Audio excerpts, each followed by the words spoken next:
अरविंद जी, आपसे मैं पूछना चाहता हूं कि सरकारी स्तर पर किए जा रहे प्रयास क्या दिल्ली में काफी हैं? देखिए, दिल्ली का जो वायु प्रदूषण है वो बहुत ही घातक है, खासकर श्वसन तंत्र के लिए और हृदय के लिए। और जो सांस के मरीज हैं और हृदय के मरीज हैं उनके लिए दिल्ली में रहना अब अपने प्राणों पे न्यौछावर होकर रहने के जैसे है। आपके पैनल में डॉक्टर स्वाति महेश्वरी जी हैं, होम्योपैथ के विशेषज्ञ हैं, विस्तार से वो बातें कहेंगे। लीडरशिप हमेशा एक दूसरे पे आरोप लगाने में समय जाया करते हैं। मैं भारतीय जनता पार्टी से हूं, तो सबसे पहले मैं कहूंगा कि केंद्र सरकार ने दिल्ली के पॉल्यूशन को, हालांकि दिल्ली में हमारी सरकार नहीं है, हमारा क्या योगदान है, किसी पे आरोप लगाने के पहले मैं अपनी बात कहूंगा। देखिए, आपको पता होगा केएमपी एक्सप्रेस वे बना है जिस पे प्रतिदिन 40,000 से लेकर 50,000 तक ट्रक और बड़ी गाड़ियां जिसके नाते दिल्ली के बाहर बाहर निकल जाती हैं। तो उसका भी एक बड़ा योगदान है पॉल्यूशन को कम करने में। हमारा ही सरकार नहीं है, फिर भी हमने कोशिश किया कि बाहर की गाड़ियां दिल्ली में ना आए। केंद्र सरकार ने मेट्रो के जाल बिछाने में अपने बहुत बड़ा योगदान दिया है। आज मेट्रो नहीं होता तो दिल्ली सरकार की जो परिवहन व्यवस्था है, दिल्ली सरकार की जो बसें हैं, उसके बस की दिल्ली की परिवहन नहीं थी। और तीसरी बात मैं आपको बताऊं, जिसका आम आदमी पार्टी सरकार, केजरीवाल सरकार बहुत ढिढोरा पीट रही है जी। केंद्र सरकार की एक संस्था है ICAR, उसकी पूसा इंस्टीट्यूट ने पराली को डिकम्पोज करने वाली तकनीकी को खोजा है और केंद्र सरकार ने सभी स्टेट से कहा है कि इसको लागू कराया जाए और केंद्र सरकार इस पे इंसेंटिव भी दे रही है। लेकिन दुर्भाग्य की बात यह है कि दिल्ली सरकार ने अमल तो कुछ किया नहीं है। दिल्ली में वैसे भी एग्रीकल्चर लैंड बाकी राज्यों की तुलना में बहुत ही कम है, लेकिन दिल्ली सरकार ने एक काम जरूर किया है। कन्याकुमारी से लेकर कश्मीर तक इन्होंने प्रचारित किया है कि पराली को कैसे डिकम्पोज करा रहे हैं। पराली को करने के नाम पे इनका जो प्रयास है शून्य के बराबर है।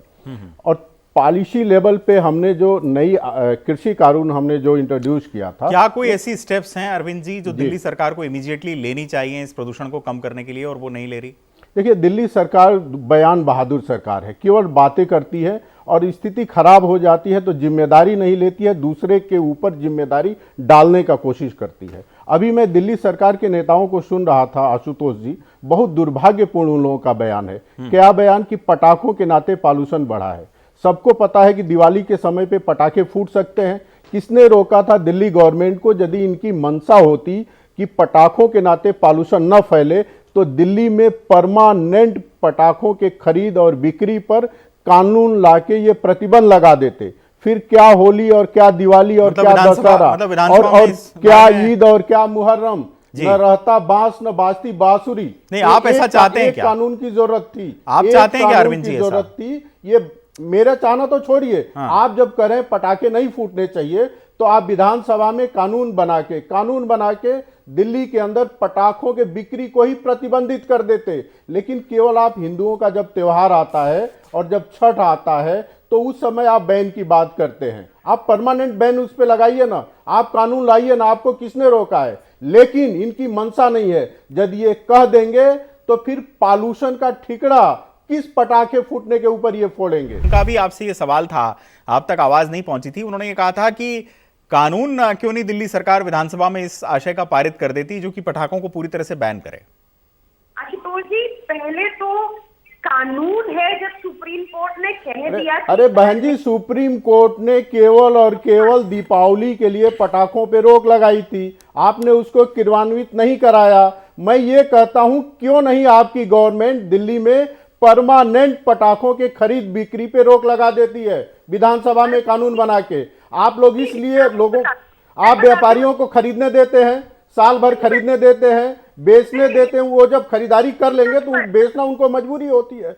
और आप लोग कानून इसलिए नहीं बनाते हैं कि प्रदूषण का ठिकरा आप दिवाली के पटाखे के सर पे फोड़ सकें।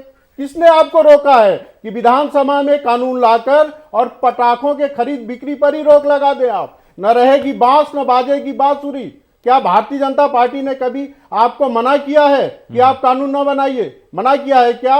लेकिन हर साल जब प्रदूषण फैलता है तो आपका एक ही रोना रहता है, और अच्छी लीडरशिप अपनी जिम्मेदारी लेती है, लेकिन आपकी सरकार कभी जिम्मेदारी लेती नहीं है।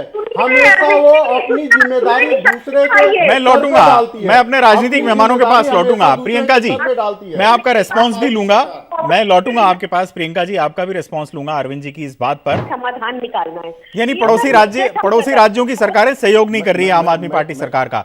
अरविंद जी बताइए, राजनीतिक स्लगफेस्ट से इतर मुझे ये बताइए कि ऐसा क्यों है कि जो पड़ोसी राज्यों की सरकारें हैं वो इसका इस्तेमाल नहीं कर सकती। देखिए, मैं अपनी बहन कक्कड़ जी को सुन रहा था। मैंने पहले ही कहा कि आम आदमी पार्टी की जो सरकार है बयान बहादुर सरकार है। अब इन्होंने पूसा इंस्टीट्यूट का नाम लिया। पूसा इंस्टीट्यूट ICAR की संस्था है, गवर्नमेंट ऑफ इंडिया की संस्था है। गवर्नमेंट ऑफ इंडिया ने उसको खोजा है, दिल्ली सरकार उसका प्रयोग करती है, तो बधाई की पात्र हम धन्यवाद देते हैं। लेकिन इन्होंने प्रयोग कम और उसका प्रचार ज्यादा किया। आप देख लीजिए विज्ञापन में उसके नहीं, ठीक है, 100 करोड़ रुपए नहीं, केंद्र सरकार की भी अच्छी बात है, अच्छी बात सरकार है, इस की देश क्या की है, पॉलिसी है मैं बताता किसी भी हूं। सरकार की हो, इस देश जी, की है। जी, जी। उनका सवाल ये था कि पड़ोसी राज्य उसका मैंडेटरी क्यों नहीं कर रहे हैं वहां इस्तेमाल। ये आरोप दूसरे पे लगाते हैं। ये जरा पढ़ लें, केंद्र सरकार ने सर्कुलर जारी किया है पूरे देश भर को। हमारे हरियाणा की सरकार प्रयोग कर रही है, उत्तर प्रदेश की सरकार प्रयोग कर रही है। और एक और चीज आपको बताएं, एक और चीज बताएं, मतलब पराली नहीं जलाई जा रही अरविंद जी वहां नहीं, पे? पराली की बात मैं नहीं कर रहा हूं। हाँ। मैं कर रहा हूं उस टेक्नोलॉजी की प्रयोग कर रहे हैं। जहां तक पराली जलाए जाने की बात है, जो नए कृषि कानून आए थे उसमें एक प्रावधान था कि आप पराली जलाएंगे तो दंडित किए जाएंगे और वैकल्पिक विधियों का प्रयोग कीजिए। लेकिन केजरीवाल ने, अरविंद केजरीवाल ने कहा कि आप किसी को दंडित नहीं कर सकते हैं। क्यों? वोट के लालच में। मतलब पराली जलाओ भी और पराली के नाते प्रदूषण हो रहा है तो वो भी जिम्मेदारी आप ले लेते केंद्र पर हैं। डालिए। एक मिनट, वो एक भी मिनट, जिम्मेदारी अरविंद आप केंद्र पर जी डालिए। बताइए प्रियंका जी बताइए। आप मेरे को एक सिंपल सी बात बताएं, अगर पराली खाद में, अगर ये पूसा बायोडिकम्पोजर डालकर पराली खाद में कन्वर्ट हो सकती है और सारे नॉर्थ इंडिया को बेनिफिट मिल सकता है, तो उसके ऊपर राजनीति करने की क्या जरूरत है? कोई जरूरत नहीं है। इसीलिए केंद्र सरकार की संस्था ने रिसर्च और डेवलपमेंट करके केंद्र सरकार के सहयोग से उसको निकाला है। उसमें दिल्ली सरकार का क्या रोल है? दिल्ली सरकार का उसमें क्या रोल है? मुख्यमंत्री से लेकर और आम आदमी के प्रवक्ता तक सभी गलत बयानी कर रहे हैं कि हमने खोजा है। चलिए, पॉलिटिकल स्लगफेस्ट से महत्वपूर्ण विषयों पर, एक मिनट अरविंद जी, महत्वपूर्ण विषयों पर पॉलिटिकल आरोप प्रत्यारोप नहीं होने चाहिए और चाहे विरोधी पार्टियों की सरकारों हो, सबको मिलजुल कर काम करना चाहिए। ये आम आदमी की आकांक्षा होती है, लेकिन ऐसा वास्तव में होता नहीं है और वो हम देखते भी हैं।